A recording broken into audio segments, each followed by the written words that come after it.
नमस्कार दोस्तों, आप सभी का स्वागत है कहानी आपकी और मेरी ग्रहों की ज़बानी यूट्यूब चैनल के ऊपर में। इसमें आज जो हम लोग बात करेंगे वृषभ लग्न के लिए बात करेंगे। वीकली प्रेडिक्शन 20 दिसंबर से 26 दिसंबर के बीच में। देखिए, वृषभ लग्न जो है सेकंड हाउस जो है, मतलब सेकंड राशि जो रहती है वो लग्न पर आ जाती है। तो आप खान पान के अंदर में बहुत अच्छे या तो कुक होते हैं या खाने के बहुत शौकीन होते हैं। और खाने का जो है, आप कभी भी वृषभ लग्न के साथ में अगर आप चल रहे हैं तो आप कभी भी भूखे नहीं रह सकते, क्योंकि वृषभ लग्न जो है वो लग्न में ही खान पान की है। कुटुंब के साथ में रहना, धन के साथ में रहना, खान पान का शौक रहना। वृषभ लग्न की जो कुंडली है उसके अंदर में ये भारत की भी आज़ाद होने के बाद की कुंडली है, आज़ादी के बाद की कुंडली है। तो आप देख सकते हैं कि राहु फर्स्ट हाउस में, केतु सप्तम स्थान के अंदर में। राहु और केतु का कालसर्प योग यहाँ पे बना हुआ है। कैसा रहेगा कालसर्प योग होने के बाद में, भारत के लिए कैसी स्थिति रहेगी, या जो वृषभ लग्न की स्थिति है उनके बारे में उनकी कैसी स्थिति रहने वाली है, वो जानना बहुत इंटरेस्टिंग होगा ग्रहों की पोजीशन के साथ साथ में अगर आप देखते हैं कि मंगल जो है वो सप्तम स्थान में बैठे हुए, पार्टनरशिप के अंदर बैठे हुए, अनुराधा नक्षत्र में है, यानी कि शनि के नक्षत्र में है। मंगल का अनुराधा नक्षत्र में, केतु का भी अनुराधा नक्षत्र में। शनि जो है वो आपके कारक ग्रह है। शनि जो है आपके लिए केंद्र और त्रिकोण के स्वामी है, और शनि जो है शुक्र के साथ में है। शुक्र जो है वो रेट्रो अवस्था के अंदर में चल रहे हैं, यानी कि 19 दिसंबर से शनि जो है वो वक्री अवस्था के अंदर में आ गए थे।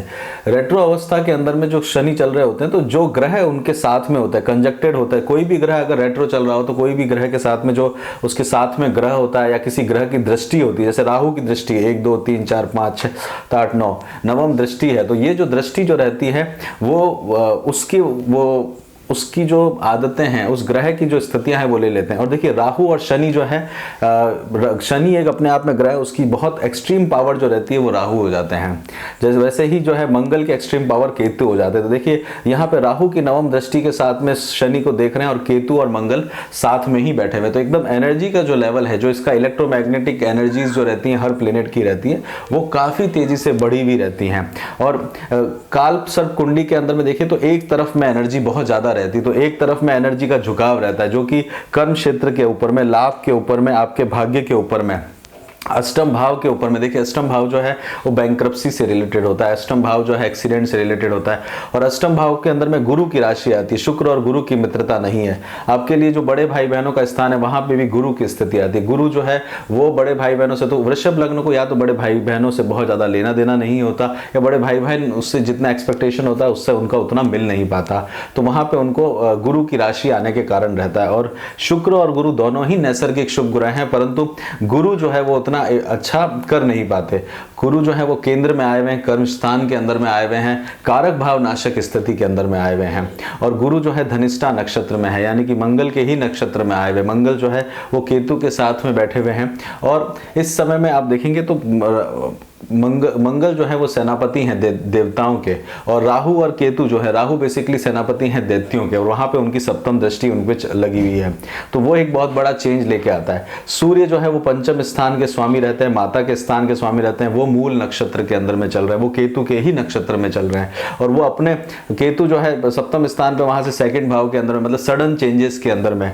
और शुक्र जब स्वयं रेट्रो अवस्था में चलते हैं, वो शुक्र जब है अपने आप में 30 तारीख को धनु राशि के अंदर में दोबारा आ जाएंगे वक्री चलने के बाद में, तो वो सूर्य की तरफ बिहेव करते हैं। तो माता के स्थान के प्रति, और सूर्य जो है वो पिता के कारक होते हैं, आत्म कारक भी रहते हैं। और सूर्य जो है आपके नवम स्थान के अंदर में बैठे हुए हैं। तो इसका अर्थ हुआ भाग्य का सपोर्ट जो है उसके अंदर में काफ़ी चेंजेस आपको देखने को मिलेंगे। बुध जो है आपके लिए भाग्य के अंदर में, यात्राओं के अंदर में, वहाँ पे फुलफिल यात्राएं जो है, एक फ्रूटफुल यात्राओं को जो क्रिएट करना, वहाँ पे आपको सावधानी रखने की आवश्यकता रहेगी, और वो आपको बनाने की ज़रूरत पड़ने वाली है।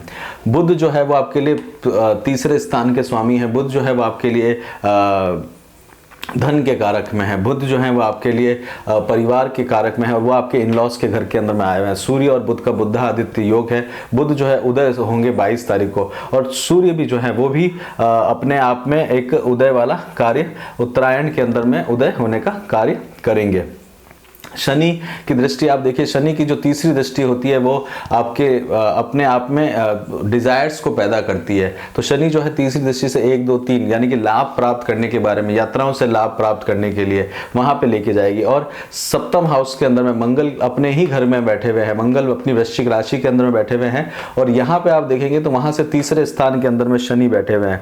और शनि जो है मंगल मतलब ये आपके जया का, आपके स्पाउस का है, वहां से तीसरे घर में यानी कि उनके छोटे भाई बहनों का स्थान है, और वहां पे शनि जो है वहां से तृतीय स्थान के अंदर में लाभ लेने का कोशिश कर रहे हैं। स्पाउस के परिवार की तरफ से आप देखेंगे तो वहां पे आपको अपफ्रंट होने की आवश्यकता देखने को मिलेगी, क्योंकि सूर्य वहां पे बैठे। अष्टम स्थान के अंदर में कोई भी ग्रह जो होते हैं वो अपने अंदर का वो बहुत ज्यादा इंपैक्ट, अच्छा रिजल्ट नहीं ले पाते, और वो गुरु की राशि के अंदर में सूर्य का ये गोचर चल रहा है, मूल नक्षत्र के अंदर में चल रहा है, मतलब गहराइयों के अंदर में चल रहा है, पेनिट्रेट करने के बारे में चल रहा है।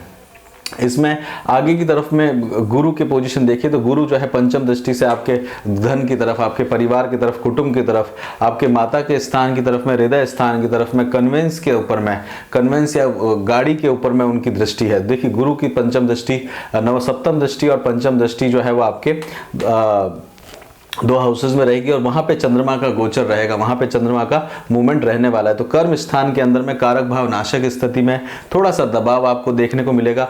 फिर भी अगर आप देखा जाए तो सडन बेनिफिट आपको देखने को मिलना है, मतलब अपने स्थान से तीसरे स्थान के अंदर में गुरु बैठे हुए हैं, तो पराक्रम के द्वारा आप जो है बेनिफिट ले सकते हैं अपने इन लॉज के। यहाँ पे गुरु की जो सप्तम दृष्टि है वो आपके नवम दृष्टि जो है वो आपके 7वीं राशि यानी कि शुक्र की ही राशि में पड़ेगी, और शुक्र इस समय वक्री अवस्था में चल रहे हैं। तो रोग, ऋण और शत्रु, इस समय आप रोग शत्रुओं का निवारण करने के लिए देखेंगे। शुक्र यहाँ पे वक्री हुए हैं, तो वहां से आप देखिए तो शुक्र 1 2 3 4 5 6 7 8 9 10 सब, यानी कि कर्म के हिसाब से आप अपने शत्रुओं के ऊपर में फोकस करने के बारे में सोचेंगे। शुक्र का यहाँ पे वक्री होना आपका जो पूरा फोकस जाएगा रोग, ऋण और शत्रुओं की तरफ में आपको लेके जाने वाला है।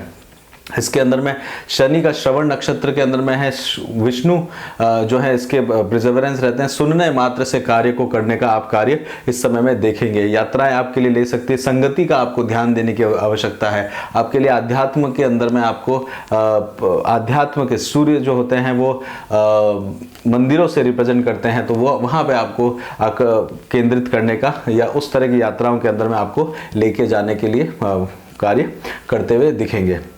चंद्रमा की पोजीशन से बात करते हैं। चंद्रमा 20 तारीख को आद्रा नक्षत्र में रहेंगे। आद्रा नक्षत्र मतलब एक तरह से दुख, यानी कि रुद्र का नक्षत्र है। आपकी आंखों के अंदर में आंसू आना, इस तरह की सिचुएशन क्रिएट होना। साथ ही साथ में आपके लिए क्या है कि एक नॉलेज के ऊपर में भी हर चीज की कीमत चुकानी पड़ती है, तो वो कितनी कीमत होगी वो घर परिवार के लिए, धन के लिए आपको देने की इस दिन आवश्यकता पड़ेगी। उसके बाद में 21 तारीख को पुनर्वसु नक्षत्र में जाएंगे। पुनर्वसु नक्षत्र जो है वो अपने आप में जो है तर्कश है, जिसके अंदर में बहुत सारे तीर रखे हुए रहते हैं। अदिति जो है देवताओं की माता, उनकी माँ है, और ये अंडरस्टैंडिंग से आपका दिन रहेगा, किस तरह से आप अंडरस्टैंडिंग क्रिएट करते हैं और छोटी छोटी चीज़ों के अंदर में खुशी ढूंढने का कोशिश करेंगे। पुनर्वसु नक्षत्र के अंदर में आपका लेखन का कार्य बहुत अच्छा रहता है, क्योंकि बुध जो है वो आपके लिए 2nd हाउस के स्वामी भी है, क्लासिकल एजुकेशन, साथ ही साथ में आपके लिए 5th स्थान के स्वामी भी है, जो पोइट्री से, राजनीति से रिलेटेड रहता है। तो लेखन का कार्य वृषभ लग्न के लिए बहुत अच्छा रहता है, और उसको ही रिपीटेड करेंगे, रिपीटेशन को क्रिएट करेंगे। तो पुनर्वसु नक्षत्र जो है पुनः दोबारा से बसाने का कार्य करना, यानी कि पुनर्स से पेनिट्रेट करना अपने टारगेट के अंदर में, और ये आपके लिए कार्य इस दिन रहने वाला है। इसके बाद में चंद्रमा जो है वो आपके लिए पुष्य नक्षत्र के अंदर में जाएंगे 22 दिसंबर को। 22 दिसंबर को पुष्य नक्षत्र जो है वो धर्म का नक्षत्र है। जो कार्य कर रहे हैं उसके ऊपर में आप कंटिन्यू उस काम को करते रहेंगे। शनि उसके कारक, शनि उसके ग्रह, बृहस्पति जो है उसके नक्षत्र के देवता हैं, और ग्रहों के अंदर में शनि उसके जो है नक्षत्र के ग्रह हैं। साथ ही साथ में आपको इमोशनली क्योंकि चंद्रमा की राशि के अंदर जाएगा, मेंटली, फिजिकली अपने आप को वहां पे पराक्रम के स्थान में लाना होगा, तब उसके साथ में आप ग्रोथ को ले सकते हैं। और उसी लिए वो अपने कर्म क्षेत्र के अंदर में आप देखेंगे तो वहां से 1 2 3 4 5 6, तो कर्म क्षेत्र के अंदर में आप अपने आप को एक स्थापित करने के लिए, क्योंकि अगर आप इस तरह के नेचर में जाएंगे कि एवरीथिंग, सब कुछ आपको बहुत अच्छा मिलता हो, मतलब श्रेष्ठ चीज को प्राप्त करने का कोशिश करेंगे, वैसी स्थिति नहीं बन पाएगी, क्योंकि कर्म क्षेत्र में गुरु बैठे हुए हैं और शनि जो है वो शुक्र के साथ में बैठे हुए हैं। तो उनकी कुछ एनर्जी जो है वो वक्री, क्योंकि जब रेट्रो चलता है प्लेनेट तो उसकी एनर्जी या चेष्टा बल बहुत अधिक बढ़ जाता है। तो छोटे भाई बहनों के प्रति वहां पे आपको एक नॉरिशमेंट करना पड़ेगा, यानी कि आपको एक अपने आप को पल्लवित करने की उस दिन आवश्यकता करने वाली है। एक थोड़ी सी क्रिएटिविटी पे कोशिश करिएगा, क्योंकि क्रिएटिविटी के अंदर में कमी अपने को देखने को मिलेगी आपको। 23 तारीख को अश्लेषा नक्षत्र में रहेंगे, बुध के नक्षत्र में रहेंगे। अश्लेषा नक्षत्र जो है सर्प से रिलेटेड है, सर्प से रिलेटेड, और अश्लेषा नक्षत्र के अंदर में जो ये मूवमेंट रहेगा, इसमें सबसे अच्छी बात यह है कि गुरु की जो दृष्टि रहेगी, जब अश्लेषा नक्षत्र में चंद्रमा आएंगे तो वो आपको कंट्रोल में करेंगे। अश्लेषा गुरु जो है वो कृष्ण से रिलेटेड है, अश्लेषा नक्षत्र सर्प से रिलेटेड है, तो गुरु की दृष्टि वहां पे रहने के कारण आपके अंदर में एक एनर्जी क्रिएट होगी, विवेक बुद्धि का डेवलपमेंट होगा। साथ के साथ में सर्प जो है कंसंट्रेशन को रिप्रेजेंट करते हैं, पावर को रिप्रेजेंट करते हैं। एक पेनफुल तरीके से आप पावर की तरफ में आप अपने आप को बढ़ेंगे। हृदय के अंदर में कोई पेन जागृत होने के कारण आप उस पेन के ऊपर में कार्य करते हुए अपने आप को देखेंगे। मोक्ष स्थान के अंदर में सूर्य का भी गोचर है। देखिए, धर्म अर्थ काम मोक्ष, धर्म अर्थ काम मोक्ष, तो मोक्ष स्थान में चंद्रमा की सूर्य भी गोचर कर रहे हैं।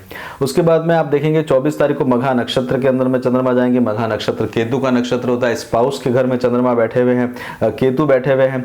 यहाँ पे पितरों से रिलेटेड रहते हैं, आपके एंसेस्टर्स से रिलेटेड रहते हैं, और पर्सनल एम्बिशियस के ऊपर में आप कार्य करते हुए देखेंगे। और आपका जो एक्सपेक्टेशन और वर्क जो रहेगा उसके अंदर में नई नई अपॉर्चुनिटी और करियर के अंदर में नई अपॉर्चुनिटी को जागृत करने में आपके लिए 24 तारीख का रहेगा। अर्थ का नक्षत्र है, तो अर्थ से रिलेटेड कामकाज के अंदर में आपको फायदा ले सकते हैं। 25 तारीख को पूर्वा फाल्गुनी नक्षत्र में जाएंगे। पूर्वा फाल्गुनी नक्षत्र जो है वो आदित्य से, भगा जो है उसके देवता आदित्य से रिलेटेड है, शिव से रिलेटेड है। शिव जो है वो एकदम केयर फ्री हैं, भाग्य के ऊपर में चलते हैं। थोड़ा सा प्लानिंग की कमी के कारण आपको नुकसान हो सकता है, अदरवाइज रिलैक्स रहेगा, एंजॉयमेंट आप करते रहेंगे इस दिन अपना, और नई चीज को प्रोसेस क्रिएशन का आपके लिए समय रहेगा। अपने लिबरेशन के बारे में सोचेंगे, अपने उत्थान के बारे में आप इस दिन सोचते हुए आपका 24-25 तारीख निकलेगा। 26 तारीख को उत्तरा फाल्गुनी नक्षत्र में जाएगा, सिंह के नक्षत्र में राशि में रहेंगे, और मोक्ष का नक्षत्र है ये, और उसके देवता सूर्य है। सूर्य अष्टम स्थान में सीक्रेटी से रिलेटेड है। साथ के साथ में गवर्नमेंट रिलेटेड कामकाज में आपको ध्यान देने की आवश्यकता पड़ेगी। किसी की हेल्प करने का आपको इस दिन मौका मिलेगा। साथ के साथ में सोशल वर्क के द्वारा आप अपने आप को कार्य, आपके हृदय को शांति देखने को मिलेगी। इसी के साथ आगे बढ़ने से पहले आपसे रिक्वेस्ट करेंगे कि चैनल को सब्सक्राइब करिए, लाइक करिए, और जनों को भी शेयर करिए, ताकि वो भी अपना प्लान नक्षत्रों की एनर्जी के साथ में बना सके। हर नक्षत्र की अपनी एनर्जी होती है, और हर उनके देवता के हिसाब से उनको हमको रिजल्ट्स मिलते हैं। हेल्थ के लिए बात करते हैं तो हेल्थ का ध्यान देने की जरूरत है, स्पेशली पिता के। एजुकेशन के लिए बात करें, एजुकेशन के अंदर में आपको ग्रोथ देखने को मिलेगी। शुक्र रेट्रो चल रहे हैं, तो वहाँ पे लंबी ग्रोथ आप प्लान कर सकते हैं। विवाह के बारे में प्लान कर रहे हैं तो थोड़ा सा रुक जाइए। लव लाइफ के अंदर में आपको डोमिनेंसी दिखेगी स्पाउस की तरफ से। बच्चों के लिए प्लान कर रहे हैं तो संतान के लिए प्लान करने का समय जो है वो उतना फ्रूटफुल नहीं दिख रहा। फिर भी आपको जो है शुरुआत के 2 दिन में, मतलब 20-21 तारीख को आप प्लान कर सकते हैं। जॉब के लिए अगर प्लान कर रहे हैं, जॉब चेंज के लिए अपॉर्चुनिटी आपको देखने को मिलेगा। बिजनेस के अंदर में जो है थोड़ा सा सावधान रहिएगा, लॉस अचानक से आपको ना हो जाए। घर खरीदने के बारे में प्लान कर रहे हैं तो इस समय में आप प्लान कर सकते हैं, और हो सकता है कि आपको धन की आवश्यकता भी पड़े इस समय में। और ओवरसीज अगर आप जाने के लिए प्लान कर रहे हैं तो ओवरसीज जाने के लिए आप एक यात्राओं के अंदर में छोटी यात्राएं आपके लिए बन सकती हैं। शेयर मार्केट के अंदर में आप डील करते हैं तो शेयर मार्केट के अंदर में 20 तारीख को और 21 तारीख को थोड़ा सा ध्यान दीजिएगा। उसके बाद में सिचुएशन आपके थोड़ा पक्ष में बनती हुई आपको दिखेगी। उसी के साथ ही यहीं पे रोकते हैं। 21 तारीख के बाद में आप देखेंगे तो थोड़ी बहुत सिचुएशन आपके पक्ष में बनना शुरू हो जाएगी। उसी के साथ ही यहीं पे रोकते हैं वृषभ लग्न के लिए। अगर आपको पसंद आया हो तो लाइक करिए, शेयर करिए, सब्सक्राइब करिए। अपना खूब ध्यान रखिए, खुश रहिए। जय श्री राम।